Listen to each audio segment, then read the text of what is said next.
ಹೆಣ್ಮಕ್ಳು ಮದುವೆ ಆದ ನಂತರದಲ್ಲಿ ಅವರ ಕ್ಯಾಸ್ಟ್ನ ಬಗ್ಗೆ ಕೆಲವೊಂದು ಪ್ರಶ್ನೆಗಳು ಉದ್ಭವ ಆಗುತ್ತೆ. ಅವರು ಮದುವೆ ಆದ ನಂತರದಲ್ಲಿ ತಾನು ಗಂಡನ ಕ್ಯಾಸ್ಟನ್ನು ಫಾಲೋ ಮಾಡಬೇಕಾಗತ್ತಾ, ಅಥವಾ ತಾನು ಹುಟ್ಟಿನಿಂದ ಬಂದಂಥ ಕ್ಯಾಸ್ಟ್ ಏನಿರ್ತದೆ, ಅಂದರೆ ತಂದೆಯಿಂದ ಬಂದಂಥ ಕ್ಯಾಸ್ಟ್ ಏನಿರ್ತದೆ, ಇದು ಅನ್ವಯ ಆಗುತ್ತಾ ಅನ್ನೋದು ಸಂಬಂಧಪಟ್ಟಂತೆ ಹಲವಾರು ಪ್ರಶ್ನೆಗಳು ಉದ್ಭವ ಆಗುತ್ತೆ. ಮಕ್ಕಳಿಗೆ ತನ್ನ ತಂದೆಯ ಕ್ಯಾಸ್ಟ್ ಅನ್ವಯ ಆಗುತ್ತೆ ಅನ್ನೋದು ಸಂಬಂಧಪಟ್ಟಂತೆ ಈ ಹಿಂದಿನ ವಿಡಿಯೋದಲ್ಲಿ ನಾನು ಪೂರ್ತಿ ವಿವರವಾದಂಥ ಮಾಹಿತಿಯನ್ನು ಜಡ್ಜ್ಮೆಂಟ್ ಜೊತೆಗೆ ನೀಡಿದ್ದೇನೆ.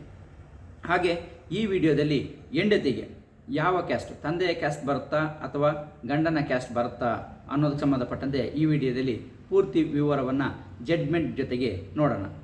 ನೀವಿನ್ನೂ ನಮ್ಮ ಚಾನಲ್ಗೆ ಸಬ್ಸ್ಕ್ರೈಬ್ ಆಗಿಲ್ಲ ಅಂದರೆ ಸಬ್ಸ್ಕ್ರೈಬ್ ಆಗಿ, ಹಾಗೆ ಬೆಲ್ ಬಟನನ್ನು ಪ್ರೆಸ್ ಮಾಡಿ. ಕಾನೂನಿನ ಅರಿವು ಎಲ್ಲರಿಗೂ ಸಿಗುವಂತಾಗಲಿ. ನಮ್ಮ ವಿಡಿಯೋ ನಿಮಗೆ ಇಷ್ಟ ಆಗಿದ್ದರೆ ಲೈಕ್ ಮಾಡಿ, ಎಲ್ಲರಿಗೂ ಶೇರ್ ಮಾಡಿ. ಹೆಣ್ಮಕ್ಳು ಮದುವೆ ಆದ ನಂತರದಲ್ಲಿ ತಾನು ತನ್ನ ಗಂಡನ ಸರ್ನೇಮನ್ನು ತನ್ನ ಹೆಸರಿನ ಮುಂದೆ ಸೇರಿಸ್ಕೋಬೋದಾಗಿರುತ್ತೆ. ಆದರೆ ಕ್ಯಾಸ್ಟು ಆ ರೀತಿಯಲ್ಲಿ ಬರೋದಿಲ್ಲ.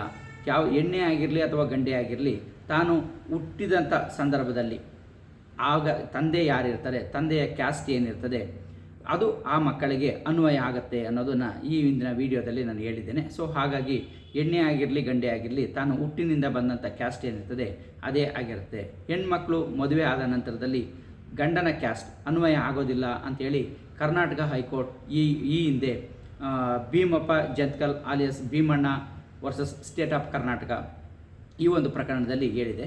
ಈ ಒಂದು ಪ್ರಕರಣದಲ್ಲಿ ಮುಖ್ಯವಾಗಿ ಹಲವಾರು ಜಡ್ಜ್ಮೆಂಟ್ಗಳನ್ನು ನಮೂದು ಮಾಡಲಾಗಿದೆ. ಅದರಲ್ಲಿ ಒಂದು ಪ್ರಮುಖವಾಗಿ Rajendra Srivastava versus state of Maharashtra ಈ ಒಂದು ಪ್ರಕರಣ ಕೂಡ ಅಲ್ಲಿ ನಮೂದು ಮಾಡಲಾಗಿದೆ. ಈ ಪ್ರಕರಣದಲ್ಲಿ ಕೂಡ ಯಾವುದೇ ಒಂದು ಮಗು ಹುಟ್ಟಿದಾಗಿಂದ ಆ ಕ್ಯಾಸ್ಟಿನ ಲೇಬಲ್ ಅಲ್ಲಿಂದಲೇ ಬಂದಿರುತ್ತೆ ಹೊರತು ವರ್ಚುವಲ್ ಆಗಿ ಮದುವೆ ಆದಂಥ ಸಂದರ್ಭದಲ್ಲಿ ಆಗ ಕ್ಯಾಸ್ಟ್ ಚೇಂಜ್ ಆಗೋದಿಲ್ಲ ಅಂಥೇಳಿ ಈ ಎರಡು ಪ್ರಕರಣಗಳಲ್ಲೂ ಕೂಡ ಪ್ರಮುಖವಾಗಿ ನಮೂದು ಮಾಡಲಾಗಿದೆ. ಈ ಎರಡು ಪ್ರಕರಣಗಳ ಲಿಂಕನ್ನು ಕೂಡ ನಾನು ಡಿಸ್ಕ್ರಿಪ್ಷನ್ ಬಾಕ್ಸಲ್ಲಿ ಕೊಟ್ಟಿದ್ದೀನಿ. ಅವಶ್ಯಕತೆ ಇದ್ದಂಥವರು ಆ ಡಿಸ್ಕ್ರಿಪ್ಷನ್ ಬಾಕ್ಸ್ನಲ್ಲಿ ಕೊಟ್ಟಿರುವ ಲಿಂಕ್ ಮೇಲೆ ಕ್ಲಿಕ್ ಮಾಡಿ ಪೂರ್ತಿ ಜಡ್ಜ್ಮೆಂಟನ್ನು ನೋಡ್ಬೋದು ಅಥವಾ ಪಡ್ಕೋಬೋದಾಗಿರುತ್ತೆ.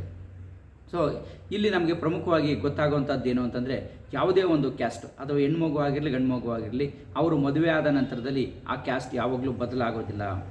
ಆದರೆ ಅವರು ಹುಟ್ಟಿನಿಂದ ಯಾವಾಗ ಬಂದಿರುತ್ತೆ, ಆ ಲೇಬಲ್ ಆಗಿ ಬಂದಿರುತ್ತೆ, ಸೊ ಅದೇ ಕ್ಯಾಸ್ಟೇ ಅವರು ಇರೋವರೆಗೂ ಅದು ಮುಂದುವರಿಯುತ್ತೆ ಹೊರತು ಮದುವೆ ಆದ ತಕ್ಷಣ, ಮದುವೆ ಆದ ನಂತರದಲ್ಲಿ ಆ ಕ್ಯಾಸ್ಟ್ ಅವರಿಗೆ, ಅಂದರೆ ಗಂಡನ ಕ್ಯಾಸ್ಟ್ ಹೆಂಡತಿಗಾಗಲಿ, ಹೆಂಡತಿಯ ಕ್ಯಾಸ್ಟ್ ಗಂಡನಿಗಾಗಲಿ ಬರೋದಿಲ್ಲ ಅನ್ನೋದನ್ನು ಈ ಒಂದು ಎರಡು ಪ್ರಕರಣಗಳಿಂದ ಪ್ರಮುಖವಾಗಿ ನೋಡ್ಬೋದಾಗಿರುತ್ತೆ.